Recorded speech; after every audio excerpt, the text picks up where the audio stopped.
এবার যুক্তরাষ্ট্র ইউক্রেন যুদ্ধে ঢুকে পড়ল সৌদি আরব।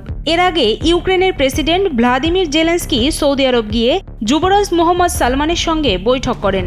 এরপরই এই যুদ্ধে চলে আসে সৌদি আরবের নাম।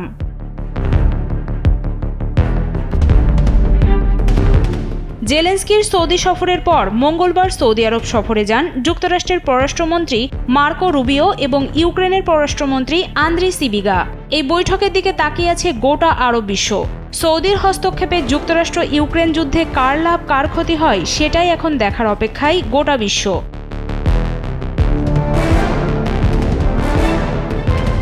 যুদ্ধ বন্ধে সৌদি আরবের জেদ্দায় বসেছে এই বৈঠক।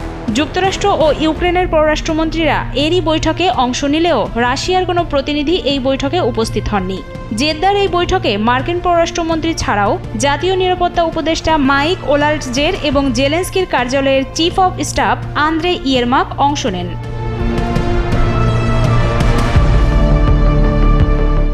বৈঠকে ইউক্রেনের পক্ষ থেকে আংশিক যুদ্ধবিরতির প্রস্তাব নিয়ে আলোচনা তোলা হয়। এই প্রস্তাবে আকাশ ও নৌপথে রাশিয়ার সঙ্গে যুদ্ধবিরতির বিষয়টি ছিল বলে ইউক্রেনের কর্মকর্তারা জানিয়েছেন।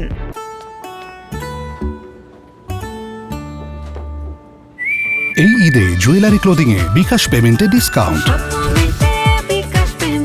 এর আগে সোমবার ইউক্রেনের প্রেসিডেন্ট ভ্লাদিমির জেলেনস্কি সৌদি আরব সফর করেন এবং যুবরাজ মোহাম্মদ বিন সালমানের সঙ্গে বৈঠক করেন। গতকাল মঙ্গলবার তার প্রতিনিধিদের সঙ্গে মার্কিন কর্মকর্তাদের বৈঠক ফলপ্রসূ হবে বলে আশা করেছিলেন তিনি।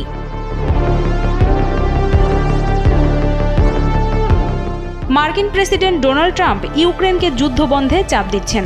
সম্প্রতি হোয়াইট হাউসে ইউক্রেনের প্রেসিডেন্ট ভ্লাদিমির জেলেনস্কির সঙ্গে তার বাকবিতণ্ডার পর কিয়েভকে সামরিক ও গোয়েন্দা সহায়তা বন্ধ করে দিয়েছেন ট্রাম্প।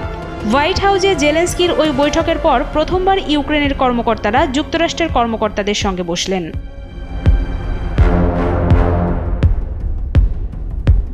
এর আগে গত 17 ফেব্রুয়ারি সৌদি আরবের রিয়াদে রাশিয়া ও যুক্তরাষ্ট্র বৈঠক করেছিল। ওই বৈঠক সফল বলে দুই পক্ষই দাবি করেছিল। আজকের বৈঠকের পর ইউক্রেন কর্তৃপক্ষ সামরিক ও গোয়েন্দা সহায়তা আবার চালুর আশা করছে। আলোচনা শুরুর আগে ইয়েরমাক সাংবাদিকদের বলেন, শান্তি অর্জনের জন্য আমরা সবকিছু করতে প্রস্তুত।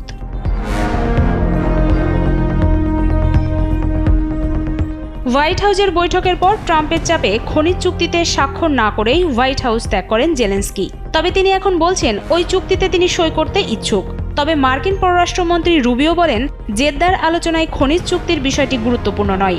রাশিয়া ইউক্রেন যুদ্ধ বন্ধের পথ খুঁজে বের করতেই এই আলোচনা।